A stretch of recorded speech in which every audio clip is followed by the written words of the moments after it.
Welcome back to your home practice.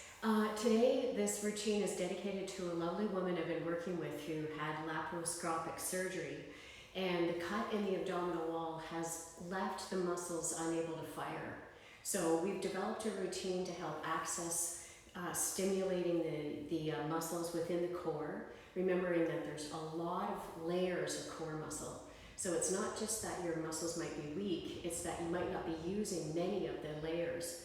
And so this routine will help to lengthen and strengthen the core and work it without needing to be strong.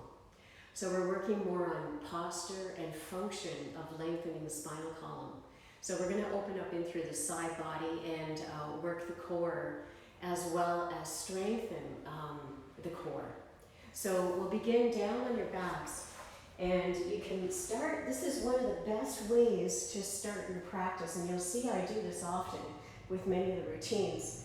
It's good to just finagle your shoulder blades under your back so you're coming right down. And then the next is to hug the knees in, and you can hug behind the knees and draw the legs in. And if you're finding that it's too much to hold on here, then you can hold on further down. Just find a place that you can hug the knees in, and then you can let the ankles dangle. And you're pulling the knees in wide. The elbows bend back so that the neck is free and you're keeping the shoulders open. And do a little rock side to side, releasing in through the low back and feeling the low back compress down into the ground, getting that good stretch in there.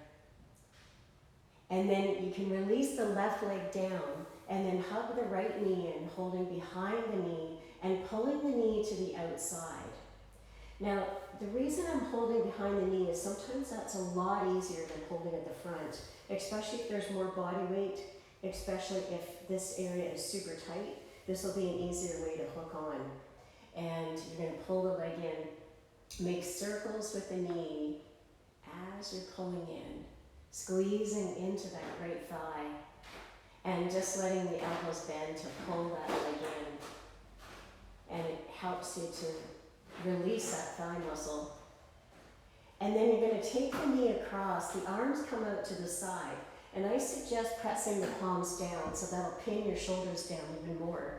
And then you're going to twist over to the left side with that right knee, and maybe you come all the way, or maybe you hold on to the knee while it dangles. This arm straight out to the side, as high up as you can get, so you're opening up through the top shoulder. I'm going to just show you on this side. So you can see the ankle is the arms on a diagonal if you can, and if it's too much for the shoulder right here, then that's the insertion. Then just take the arm down. So we're back over to here, and you're going to do little pulses, pulling that knee down a little bit further, so you really open up through the chest and the shoulder.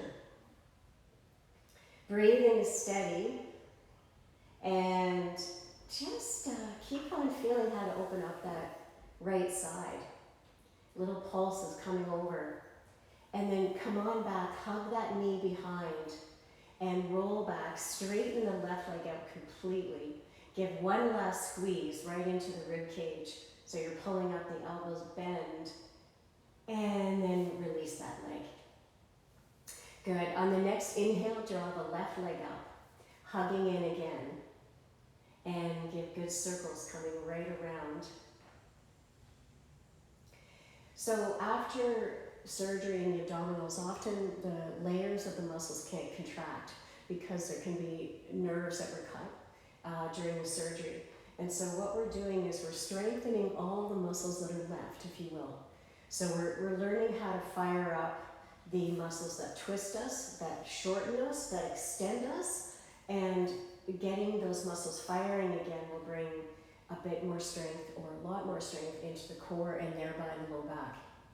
So remember, the core is supporting your back, and you want to have that area strong, lengthened, and that it can fire as much as possible, those muscles.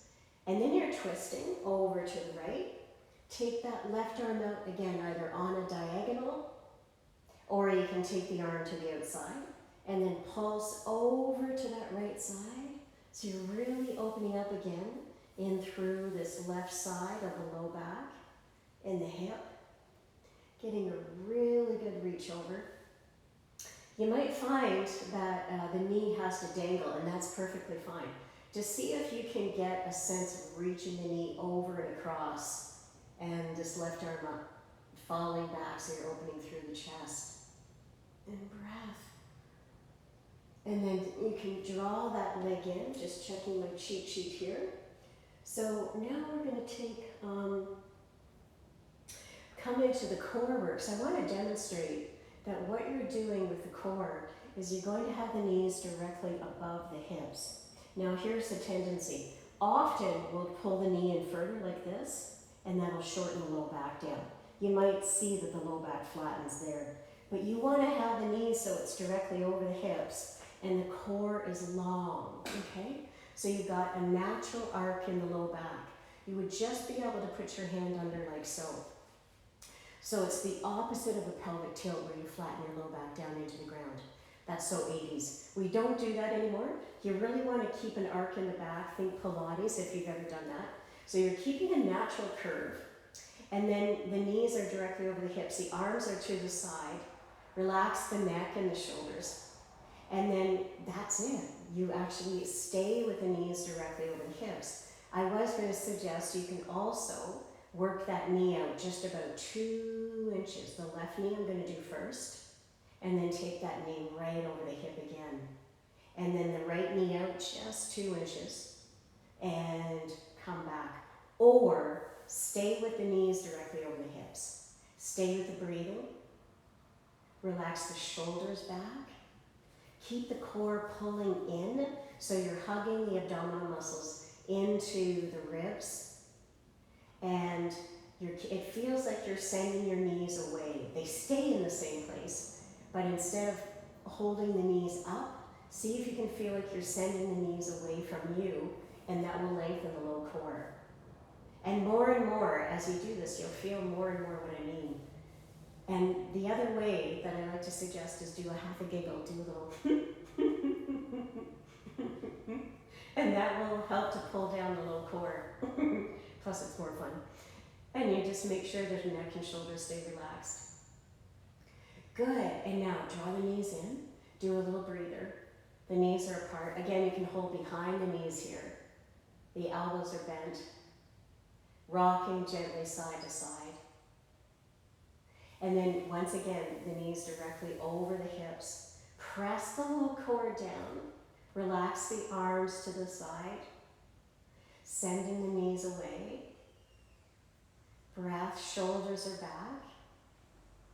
Natural arc in the low back. Let's do the left knee away 2 inches. So sending the knee away and coming back. Remember the knee's just over the hip and away and back. Just to revisit the form, you're not like this. I'll get my arm out. You're not pressing the low back down. The knees are not even with above the hip. You want to have the knees even with the hip. That's the low waist, right where the pubic bone is.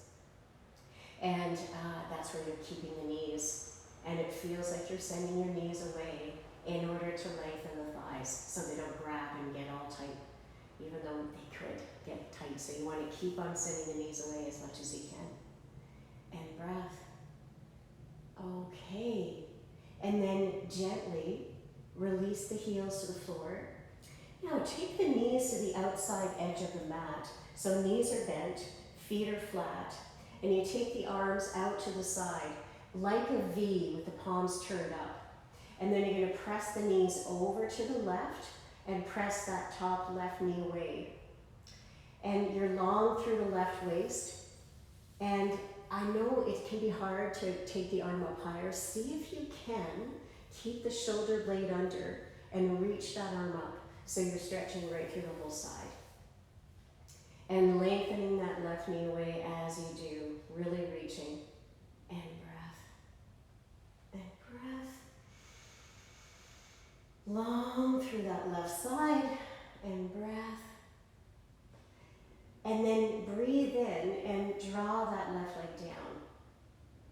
Take the knees over to the right, so knees and feet apart. Take the right arm up on a diagonal or out to the side and reach that palm up. The breathing is in and out through the nose the whole time. So you keep pressing that top right knee away. The right shoulder blade is under, so the chest is open. And breathing steadily. Keep that right knee reaching away, stretching well through that side. And then draw the knee back up. And always feel free to pause the video if that felt really good. You want to do it again. And that goes, of course, for all the movements. Okay, so our next thing is to draw up to seated position. Bring the legs straight in front. And here is where I'll show you, you have the balls of the feet together and the heels apart. And that helps to keep the feet parallel. So the baby toe side really pulls back, and that helps to get the hips rotated out instead of turned in. So that you'll open through your low back a bit more. I always pull the bum back, just grab the butt cheeks, pull back. Now you have the toes pulling back, the heels reaching out. You're going to take the hands behind, press with the thumbs inside, press into the mat, look up, and keep the elbows bending back slightly. So you're lifting from the rib cage as the heels press forward and your toes draw back. And you stay with your breath. And you get a really nice lift coming up, opening the chest and the rib cage. And you're pulling up the top, right where the bra strap or the chest bone sternum is. Feels like you're zippering up there to pull the zipper together there. So if you want to just look at the camera again, it's a real pull-up of this area, like you're pulling your shirt up over your head, and that keeps the lift of the rib cage. If it's too much to bring the head back, don't. Just gaze to where the ceiling meets the wall. And if it's okay to open the throat, look to the ceiling. Just feeling for the best way to open the shoulders, the chest at the front. And then lift, coming up, interlace the fingers, send the wrists back, so you're sending them up and high, and you're pulling the toes back as you reach the heel out. Now, you're going to come forward. It's going to be really tiny, so it's more of a lift from the low back as opposed to this. You're not trying to get the chest or the chin over. It's a reach of the wrist back, gaze up as you lengthen through the low back. Breath. Sending the wrists out, breath. And then you can take the hands down again and lift from the rib cage one more time as you press into the entire palms. And keep that pull up from, again, the pubic bone right to the sternum, drawing up, opening the chest and rib cage. And then you can release. And we'll come right into spinal twist. So we're going to take the left leg up, and you're going to take the right hand across, holding on to the knee, and then take this arm across, and you're going to turn. Now I'm going to show you exactly in this direction so you can see what's happening. This hand comes around, the thumb turns up, and then wherever you can get, you hold on and you press that back of the hand into the body. And then you prop yourself up with this arm, turn to the left and gaze back. So you're really lifting from the rib cage. So come high, keep the rise of the ribs, keep opening through the chest, breath, lift, keep feeling the weight on both sides of the bum. So not just to the left side, but still feel the right side of the bum down, so you're keeping the hips even and not shifting. Take a tall breath as you turn, and then you can release and come to the other side. So taking the left leg out, take the right foot up, and now taking the hand on the outside of the knee and turning this thumb out, press. Now see if you can take that hand around, turn, and again, you have the thumb up on this back arm, and you're lifting from the rib cage. So rising right from the base of the spine, pulling up. The foot out there, that left foot, you can push the heel out and pull the toes back. And you really lift from the rib cage here, breathing fully. Breath. Okay. release, coming down. And one last time, turn the fingers in, press. So I've got my fingers back about 7 inches behind the bum bones, and you're lifting from the rib cage and you're gazing up to the ceiling. Chest is open. Keep the lift of the rib cage pulling up. So again, that's that feeling of zippering up right from the pubic bone to the sternum. Gazing up. And then you can gently release, and you are finished. Remember to keep the breathing constant in and out through the nose, and to pause the video at any time where the pose feels right and you want to repeat it. Okay, enjoy.